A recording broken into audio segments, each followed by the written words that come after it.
I'm Jackie Cameron and we are cooking with What's Cooking with East Coast Tables recipe book. My mother's sausage rolls. Oh, she would be so proud. I've recently launched my cookbook, Jackie Cameron Cooks at Home. And this also features in there.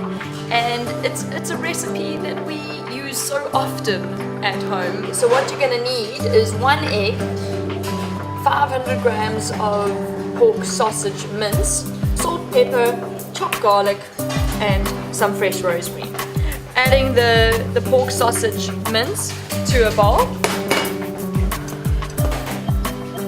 Just adding chopped garlic to this, finely chopped.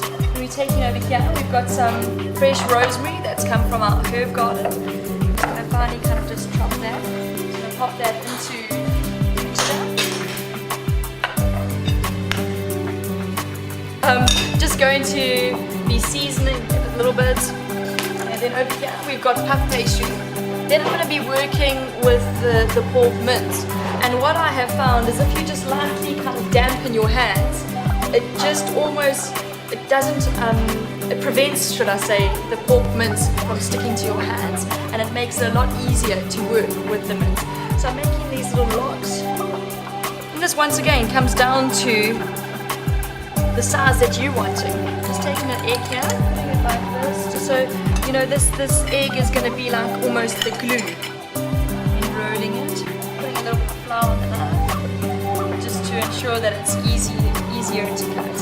Putting it like that, rolling it over, and then you just go along it, and you just lightly kind of just pinch. Just lightly glazing that, and obviously the egg would just add a wonderful colour and depth of flavour and a golden kind of look. And now this goes into the oven. These sausage rolls cooked at 200 degrees for 15 to 20 minutes. These recipes are simple. They are recipes that you can prepare in your own kitchens at home.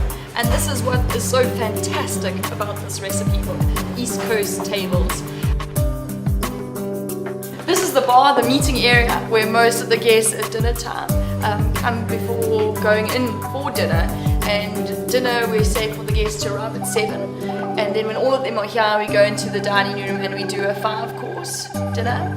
And really celebrating the local produce and ingredients, and like I said, reflecting back onto childhood memories. And yeah, that's going into the dining room. Coming out, we've got 15 rooms, so that normally we'll bank on having 30 guests, but we're finding that a lot of people are booking, because our weekends book up so quickly, that people book in other B&Bs, guest houses, and they then come for dinner. So on a Friday, Saturday night, I always do suggest to book, because we can range from 40, 45 people. Also Sunday lunch is very popular. People take the day out and they come on the Midlands meander and then end with a lunch at Hartford. So this is you can see Mrs. Goss's unbelievable decor. It is the middle of winter, and where I live on the farm, it is 4 degrees colder than at Hartford, and it's only a 5-minute drive. We recently installed heaters and made the veranda more a dining room than an actual, you know, typical kind of traditional veranda. We have, like I mentioned, 15 rooms at Hartford, and we only have 3 rooms in the main house, and all the other rooms are dotted around the property. So you really have privacy